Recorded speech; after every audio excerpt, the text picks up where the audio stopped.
Are you constantly sitting in really long production meetings with your designers and production team? In this video, I'll be sharing 5 tips on how to run an effective meeting for technical production managers. Be sure to watch to the end of the video for a free resource to help you plan your next event.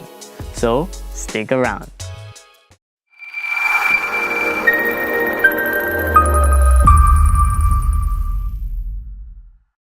Hello there, I'm Rafi Dean and welcome to ARK-AV, your online resource on technical production. On this channel, we bring you tips, tools and training to help you get the best performance out of your gear and venue. Do remember to check out the links in the description below for more information about this video. If you are new here, consider subscribing. And now, let's get on with the video. Nobody wants to sit in a meeting that's going on and on without a clear direction. Having a plan for your meeting will save you time and start off your project on a more effective note. There are actually 3 parts to every meeting that you should take note of: a meeting preparation, the actual meeting itself, and the post-meeting where you share and summarize the information that you gathered during that time.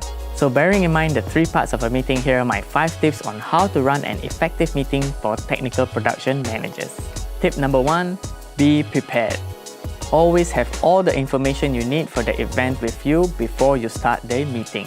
If you're working with a venue or artist, you would have already received some of their technical requirements or riders or even information about the show in emails along the way. So compile this information that you have, create a folder in your computer, or better yet, just print them out in pieces of paper that you can refer to during the meeting. Some of the basic information you would already have would be the name of the production company, the key personnel involved such as the director, lighting designer, sound designer, etc. Of course, they would also have sent you the technical specifications and also information about the venue and the type of performance that is being put up. Tip number 2, have a meeting kit.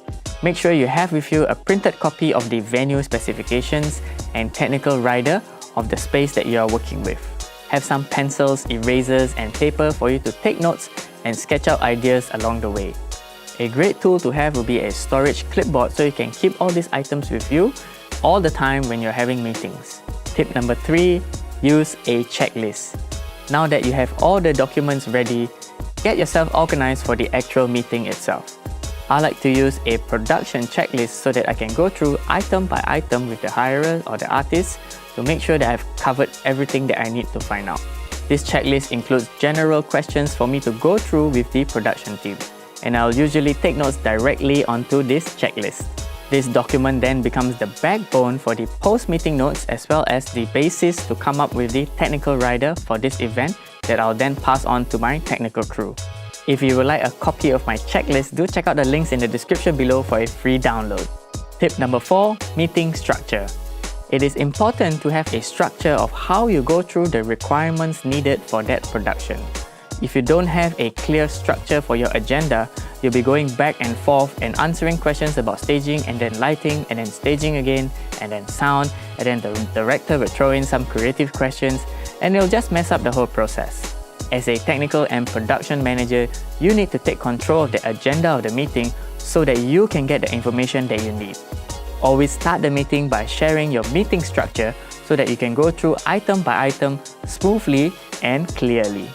And now here's where you go through each element of the production one by one. You start with the stage itself, set design, rigging or fly if you're using. And then next you go to sound, where you talk about sound reinforcement, speaker placements, microphone usage.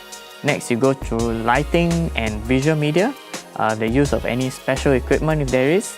And then lastly, you talk about the production schedule. Now there is a reason why we go through the elements one by one like this, because each one has an impact on the next one. So for example, we start with the stage because this is the most important setup.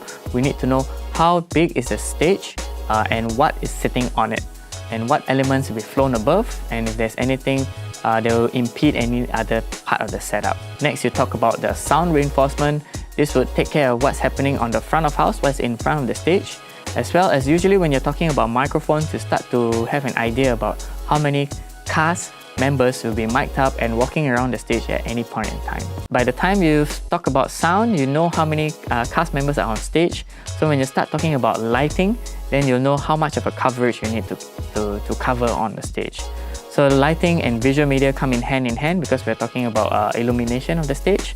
So that's where you talk about more of the special equipment that you need to hang, like screens or LED fixtures and stuff like that. And next, after you've done with all the technical information, then you can go into the detail of the production schedule and really talk about the nitty-gritty about how we want to set up and who's going to come onto stage at what time, and you can really work out the intricacies of the production schedule. So if there is any really major challenges that you face, so at least we have a baseline that we know where we started from and how we can change or adapt to make sure we can get this show running as required. And finally, tip number 5, summarize and follow up. After going through all the items, spend the last 5 minutes talking about the summary of all the actionable items. Put a responsibility and due date on each item. For example, the lighting designer needs to submit the lighting plan by a specific date. This helps to keep everybody in check and also get your production going on time and on schedule. Also, while all the information is still fresh in our minds, clean up the notes and send out an email within 24 hours with all the information that you've packed up within this meeting. Ideally, you want to send the email within 2 to 3 hours after the meeting, but we understand it could be a little bit tight. But if you have a template that you've been working with, so it'll be quite fast to clean it up, pack it in a nice email and send it off right away. And as promised, here's a free resource. To help you plan your meetings more effectively, I'm giving away a free template. Check out the links in the description below for your download. Question of the day. What other tips do you have for running production meetings? Let us know your thoughts and ideas in the comment section below, and we'd love to hear what you are working on. Thanks for watching. If you liked this video, give it a thumbs up and let us know what other topics you would like us to cover in the comment section below. Follow us on Facebook, Instagram and Twitter at ARK-AV Production. Don't forget to subscribe for more tips, tools and training with ARK-AV. And we'll see you in the next video.